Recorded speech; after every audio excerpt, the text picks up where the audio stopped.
Hey guys, welcome back to Overtakes. This is Misfit. And I'm Kel. And we're here to talk to you today about Stage 3, Week 2, Thursday. So let's get it started. So starting it off with first game for the Boston Uprising without Dreamcasper. It doesn't really matter because he's irrelevant to everybody now. And New York Excelsior. So New York is going to 4-0. Yeah. If they 4-0'd London, gonna 4-0 Boston without their best DPS player. Well, one of their best. And I feel like they probably were going to 4-0 Boston regardless. Yeah, that's exactly. I don't think my pick hasn't really changed, like my perspective on it. Yeah, some of the other matches that Boston would have would be different, but against New York, I'm no. The way they're playing right now, there's no way. No way. Mistakes brings a different package too. I mean, it's not gonna matter against New York. Let's be honest. But I mean, if you want to just look at Boston for a minute, he's gonna bring in the Sombra thing, and luckily for Boston, it is a kind of a Sombra meta-ish thing going on right now. So he is going to be useful in a way. Right. But the problem is his other best hero is Tracer. And your other DPS player is one of the best Tracers in the league. Right. So you don't really want to run those two with each other because they can both do a decent amount of damage, but it's not going to be the same amount that you could get from like a Pharah or some of the hit scans, something like that. Like it's on certain maps, it works really, really good. Oh, yeah, absolutely. But it's not going to be every map. No. Like on Blizzard World, it works really good. Yeah. It doesn't matter. We're talking about Boston now, guys. We're not talking about this match necessarily because let's be brutally honest, New York, there's no way. Like we already said, they're even with Dreamcasper, I wouldn't have picked Boston. No. And now that he's gone, I'm definitely not picking them. I mean, it's just you got to kind of try and figure out where they're going to go. Yeah. And they don't have any other DPS player really, unless like we said at the end of they just signed that one guy, but right, but he's got to get visas and all that. And we know how long that takes. Right. So I mean, at this point, with the way that that's gone for everybody else, we probably won't see him till stage 4. Right. So, I mean, your other options is Kalios, maybe one of your other tanks, or one of the other guys on the bench. And I'm sorry, I know it's a professional level, but everybody can play soldier or something along those lines. Right.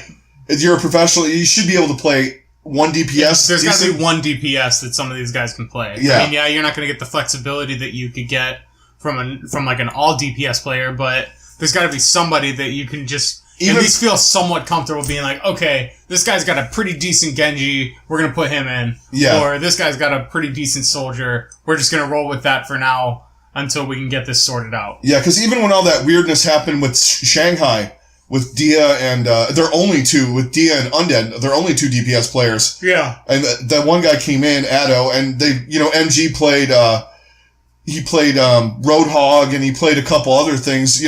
Everybody's got something in their kit. I mean, I know you're probably if you're a support, everyone thinks that's all you play. But I mean, they play the game. I like to play tanks a lot, but I don't always play tanks. Right. I do stupid shit like try and play McCree. But when you're as good as these guys are, even if you're a support that you're not shooting hit scan type of thing, like you're still going to be pretty damn good at no matter who you're playing as. Definitely better than any of us. Yeah, definitely better than any of us, but not better than anyone on New York. Yeah, no. That team is. I know we gush about New York, but you just got to. A completely different level than anybody else. Yeah, and they're a fucking monster. It's just there's few holes. I mean, we're gonna see some Pine for sure in this game. Yeah, you got Ilios.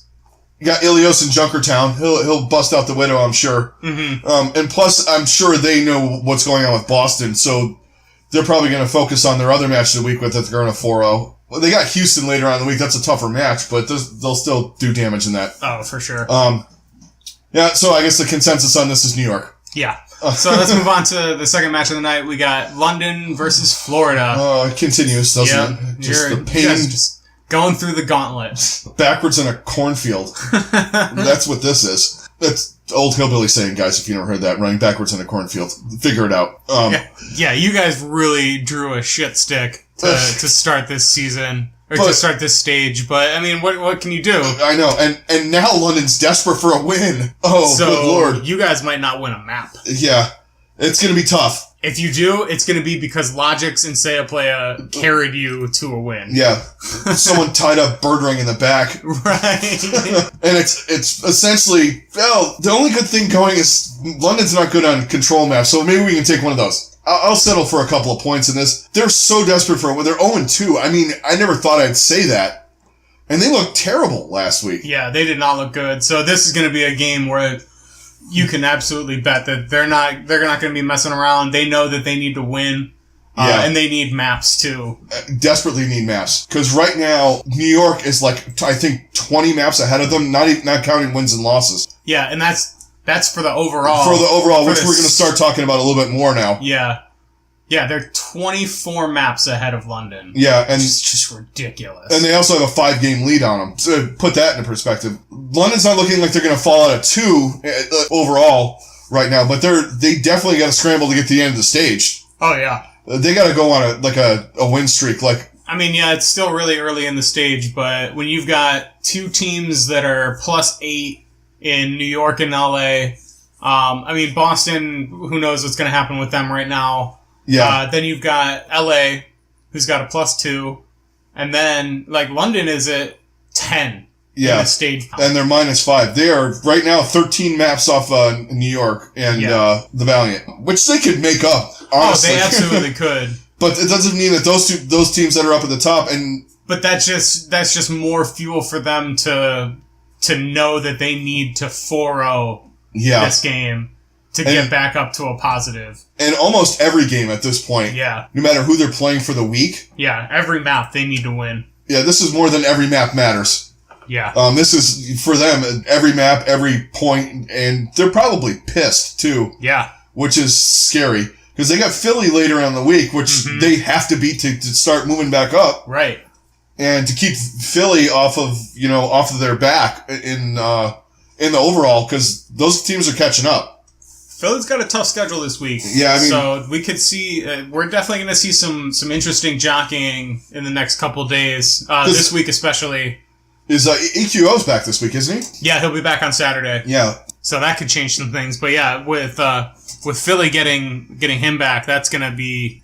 We're just talking about, where London needs to be right now. Yeah. I mean, Florida has been playing... They were a little... It's hard to say. Last week, I mean, they played New York. Right. And they were terrible. It's really hard to tell with this team just because they're playing such good teams right now, and then they're trying to add in their new guys. So it's definitely up in the air. I think right now... They're more playing for the future. Yeah. They just want to get settled in and kind of figure out what they're doing right now, where they're headed. Eventually, work towards the future, like stage 4.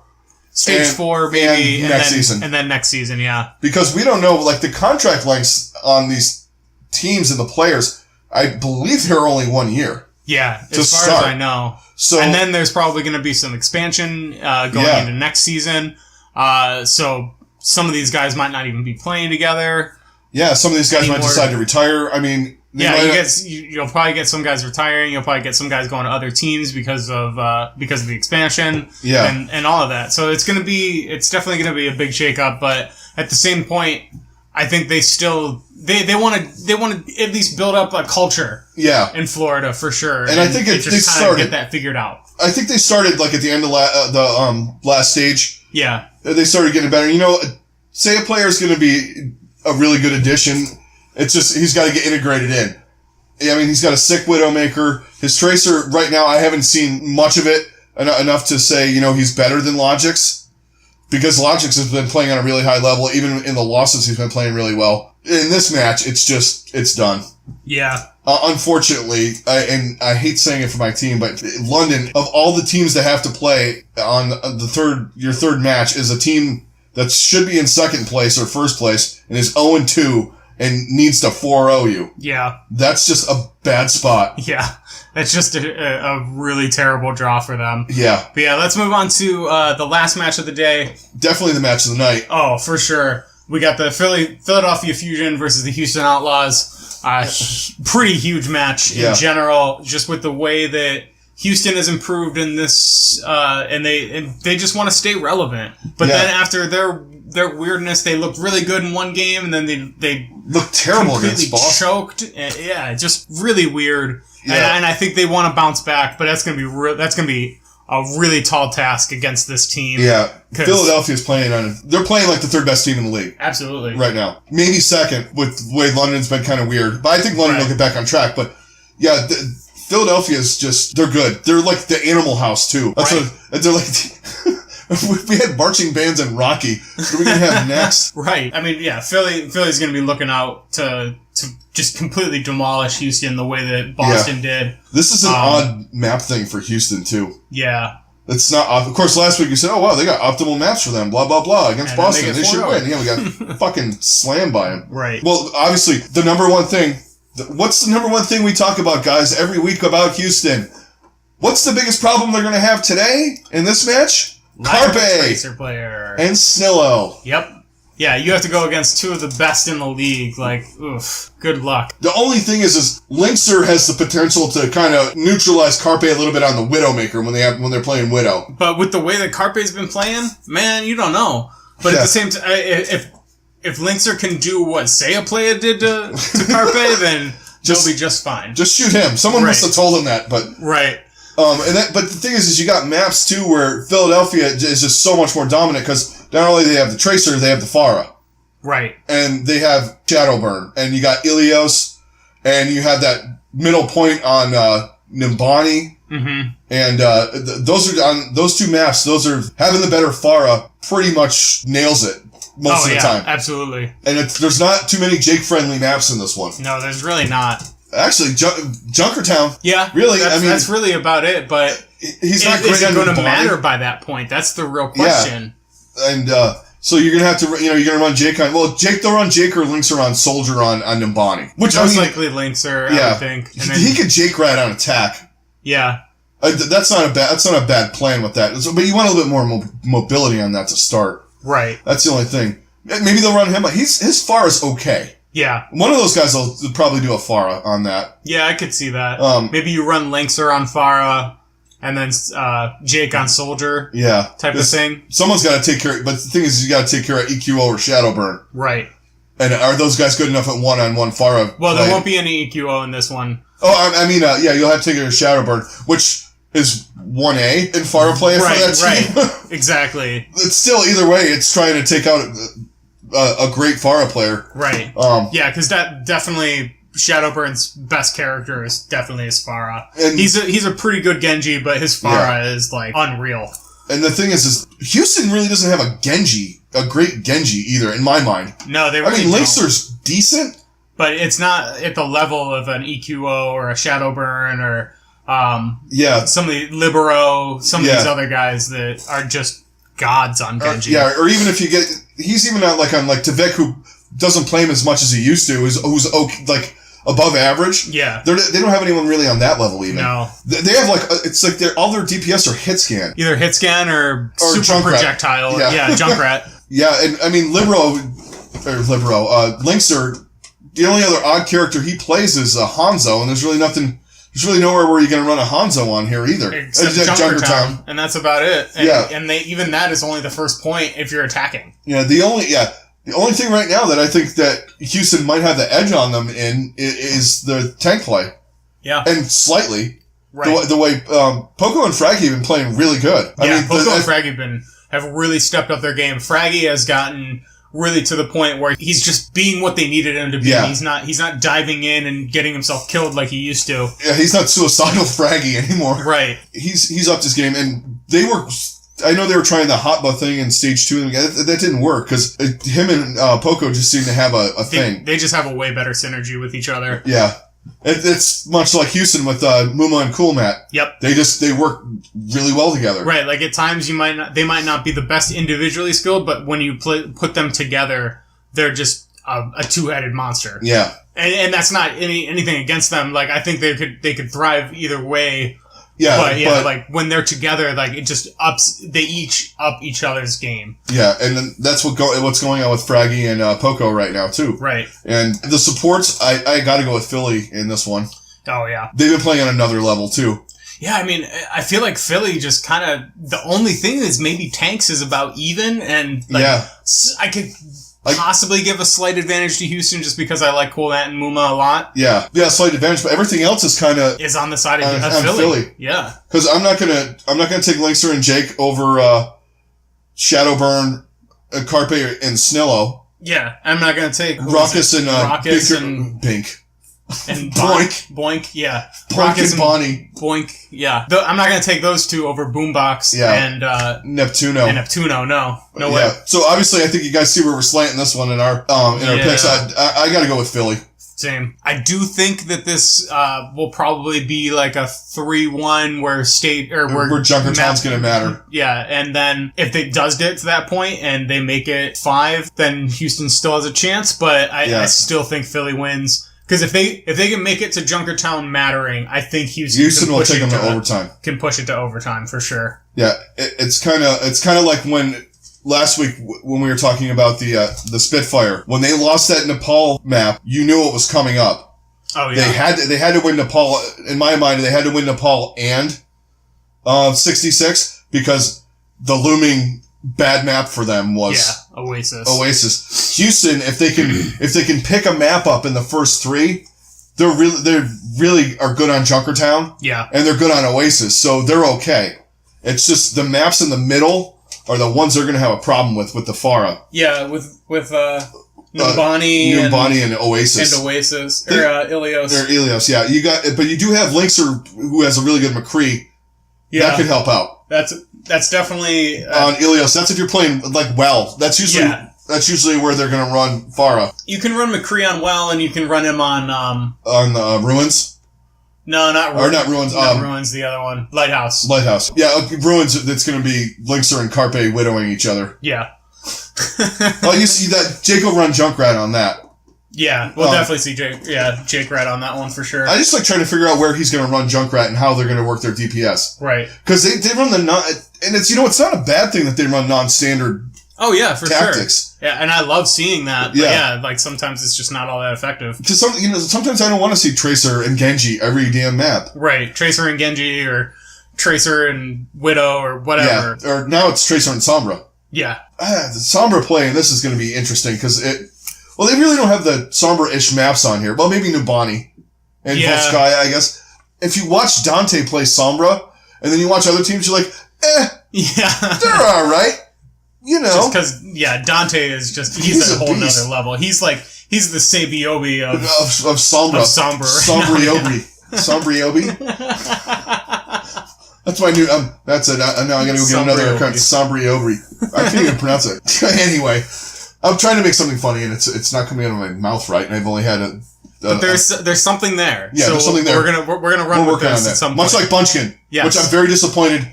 That's why I'm also mad at Soul. Right. They got rid of my Bunchkin joke. They tore apart Bunchkin. That's unacceptable.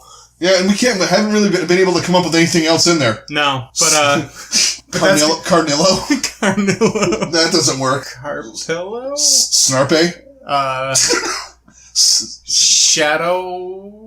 Yeah. EQ.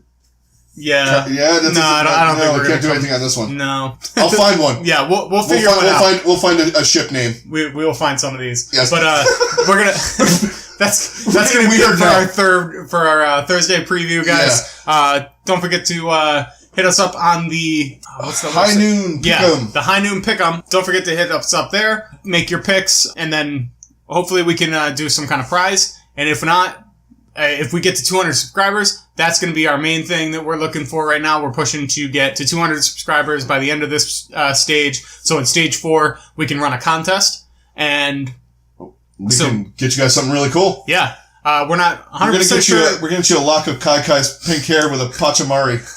How about that? Yes. We're going to actually attach it to a Pachamari and a Dallas Fuel jersey. Yes. I think we have now figured out our prize. Yeah. So I hope you like the Dallas Fuel. Right. So don't forget to give us a like, a subscribe. If you're checking out the channel pretty regularly, please give us a subscribe. The likes definitely help as well, and that gets us more attention. Hit us up on Twitter. And then we do a lot of interacting on Twitter. We like to talk to you guys and just kind of talk about the league and talk about the whole, just bullshit about what's going on. It's us in sports. Right. We like the conversation, and keep adding the comments down below. Yeah, we love the comments. And thanks again, guys, for telling us we're idiots and we didn't know that space was 17. Right. But no, seriously, stuff like that, it doesn't bother us. No, we love that stuff. We like that. We make mistakes. You guys call us out and say, hey, you messed this up. It's okay. Yeah, for sure. So all that good stuff, and we'll catch you guys on the next one. Later, guys.